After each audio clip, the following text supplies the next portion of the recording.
ಎಲ್ಲರಿಗೂ ನಮಸ್ಕಾರ. ನಾನು ನಿಮ್ಮ ಡಾಕ್ಟರ್ BK ರಾಮಪ್ರವೀಣ್, ಜನತಾ ಆಯುರ್ವೇದ ಹಾಸನ. ಓಂ ನಮಾಮಿ ಧನ್ವಂತರಿ ಮಾದ್ರೇವಂ ಸುರಾಸುರೈರ್ ವಂದಿತ ಪಾದಪದ್ಮಂ ಲೋಕೆ ಜರಾರುಗ್ಭಯ ಮೃತ್ಯುನಾಶಂ ಧಾತಾ ರಮೇಶಂ ವಿದೌಷಧೀನ ಧನ್ವಂತರಿ ರಮಾನಾಥಂ ಸರ್ವರೋಗ ನಿವಾರಕಂ ಆಯುರ್ವೇದ ಪ್ರವರ್ತಾರ ವಂದೇ ಪೀಯೂಷದಾಯಕಂ. ಸರ್ವೇ ಜನಃ ಸುಖಿನೋ ಭವಂತೋ, ಸರ್ವೇ ಸಂತು ನಿರಾಮಯ. ಓಂ ಶಾಂತಿ ಶಾಂತಿ ಶಾಂತಿ.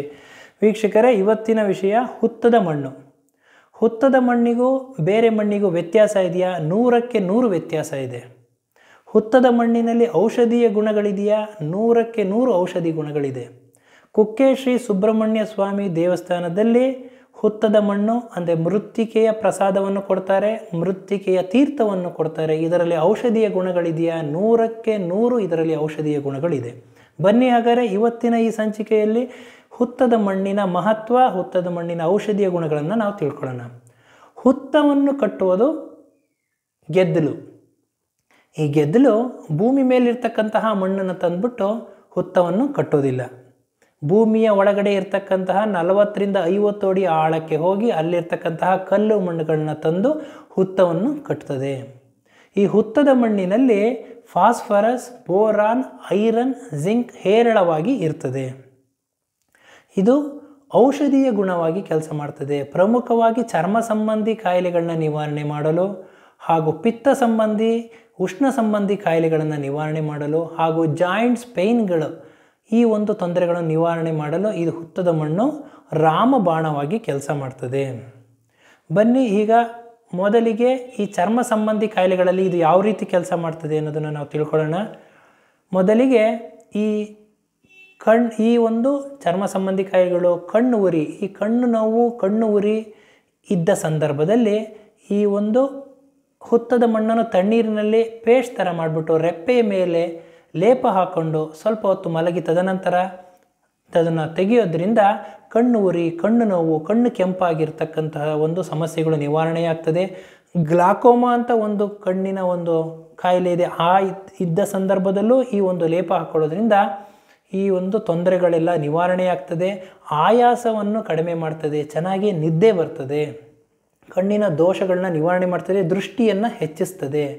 ಇನ್ನು ಸೌಂದರ್ಯವರ್ಧಕವಾಗಿ ಯಾವ ರೀತಿ ಕೆಲಸ ಮಾಡ್ತದೆ ಅಂತಂದರೆ, ಮುಖದ ಮೇಲೆ ಮಡುವೆ ಇರ್ಬೋದು, ಕಲೆ, ಕಪ್ಪು ಕಲೆ ಅಥವಾ ಡಾರ್ಕ್ ಸರ್ಕಲ್ಲು, ರಿಂಕಲ್ಸ್ ಇರ್ಬೋದು, ಬಂಗಿರ್ಬೋದು, ಇಂಥ ಒಂದು ಸಂದರ್ಭದಲ್ಲಿ ಈ ಒಂದು ಹುತ್ತದ ಮಣ್ಣನ್ನು ತಣ್ಣೀರಿನಲ್ಲಿ ಮಿಶ್ರಣ ಮಾಡಿ ಪೇಸ್ಟ್ ಮಾಡಿ ಮುಖಕ್ಕೆ ಲೇಪ ಹಾಕ್ಕೊಂಡು ತದನಂತರ ತಣ್ಣೀರಲ್ಲಿ ಇದನ್ನು ತೊಳೆಯೋದ್ರಿಂದ ಈ ಒಂದು ಕಾಯಿಲೆಗಳು ಅಂತಂದರೆ ಮಡುವೆ, ಕಪ್ಪು ಕಲೆ, ಬಂಗು, ರಿಂಕಲ್ಸ್ ಇರ್ಬೋದು, ಡಾರ್ಕ್ ಸರ್ಕಲ್ ಇರ್ಬೋದು, ಈ ಎಲ್ಲ ಒಂದು ತೊಂದರೆಗಳು ನಿವಾರಣೆಯಾಗ್ತದೆ.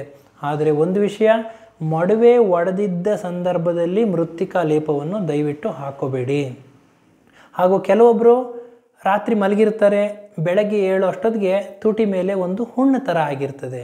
ಇದನ್ನು ಆಡು ಭಾಷೆಯಲ್ಲಿ ಅವ್ರು ಏನು ಹೇಳ್ತಾರೆ, ಹಲ್ಲಿ ಉಚ್ಚೆ ಉಯ್ದಿರೋದ್ರಿಂದ ತುಟಿ ಮೇಲೆ ಹುಣ್ಣಾಗಿದೆ ಅಂತ ಹೇಳ್ತಾರೆ. ಹಲವಾರು ಔಷಧಿಗಳು, ಲೋಷನ್ನು, ಕ್ರೀಮು, ಆಯಿಂಟ್ಮೆಂಟ್ಗಳನ್ನ ಹಚ್ತಾರೆ, ಗುಣ ಆಗಿರೋದಿಲ್ಲ. ಇಂಥ ಸಂದರ್ಭದಲ್ಲಿ ಹುತ್ತದ ಮಣ್ಣನ್ನು ತಣ್ಣೀರಿನಲ್ಲಿ ಮಿಶ್ರಣ ಮಾಡಿ ಲೇಪ ಮಾಡಿ ತುಟಿಗೆ ಹಚ್ಕೊಳ್ಳೋದ್ರಿಂದ ಈ ಒಂದು ಹುಣ್ಣು ನಿವಾರಣೆಯಾಗ್ತದೆ. ಇನ್ನು ಸರ್ಪ ಸುತ್ತು ಇದ್ದ ಸಂದರ್ಭದಲ್ಲಿ ಮೈಯೆಲ್ಲ ತುಂಬನೇ ಉರಿ ಇರ್ತದೆ, ನೋವಿರ್ತದೆ.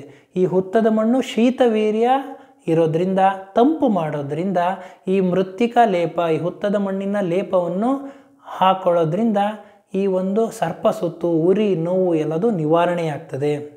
ಇನ್ನು ಚರ್ಮ ಸಂಬಂಧಿ ಕಾಯಿಲೆಯಾದ ಕಜ್ಜಿ, ತುರಿಕೆ, ಪಿತ್ತಗಂಧೆಗಳು ಇದ್ದ ಸಂದರ್ಭದಲ್ಲಿ ಈ ಒಂದು ಮೃತ್ತಿಕಾ ಲೇಪ, ಈ ಒಂದು ಹುತ್ತದ ಮಣ್ಣು ತಣ್ಣೀರಿನಲ್ಲಿ ಮಿಶ್ರಣ ಮಾಡಿ ಲೇಪ ಹಾಕ್ಕೊಂಡು ಸ್ವಲ್ಪ ಹೊತ್ತು ಸೂರ್ಯನ ಬೆಳಕಿನಲ್ಲಿದ್ದು ತದನಂತರ ಸ್ನಾನ ಮಾಡೋದ್ರಿಂದ ಈ ಒಂದು ತೊಂದರೆಗಳು ನಿವಾರಣೆಯಾಗ್ತದೆ.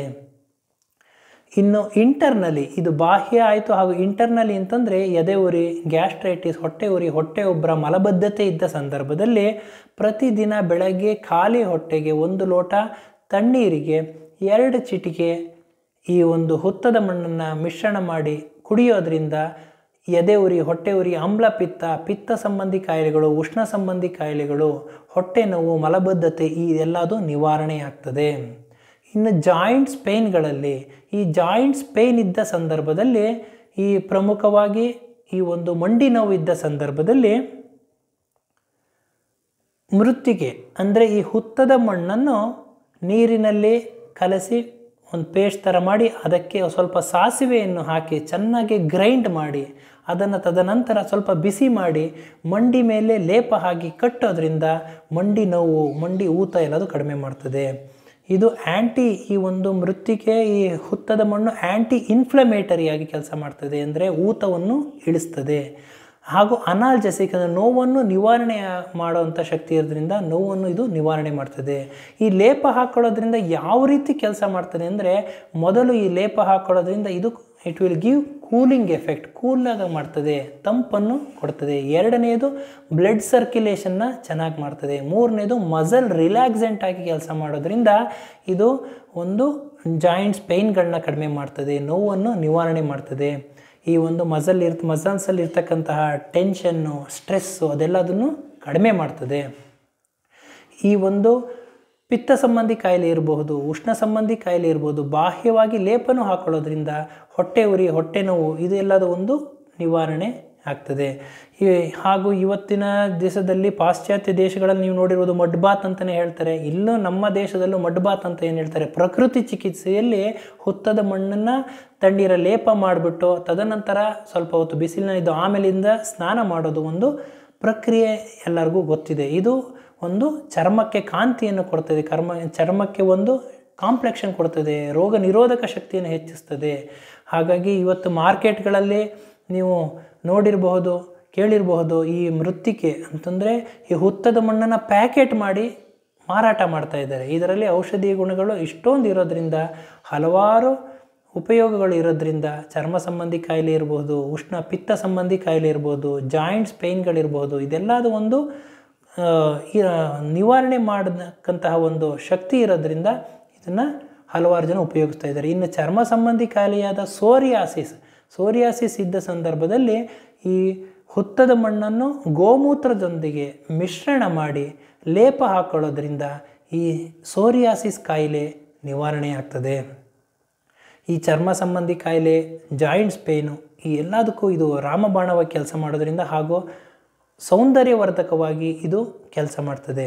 ಇವತ್ತಿನ ಈ ಸಂಚಿಕೆಯಲ್ಲಿ ಈ ಹುತ್ತದ ಮಣ್ಣಿನ ಮಹತ್ವ, ಔಷಧೀಯ ಗುಣಗಳನ್ನು ನಾನು ತಮಗೆ ತಿಳಿಸ್ಕೊಟ್ಟಿದ್ದೀನಿ.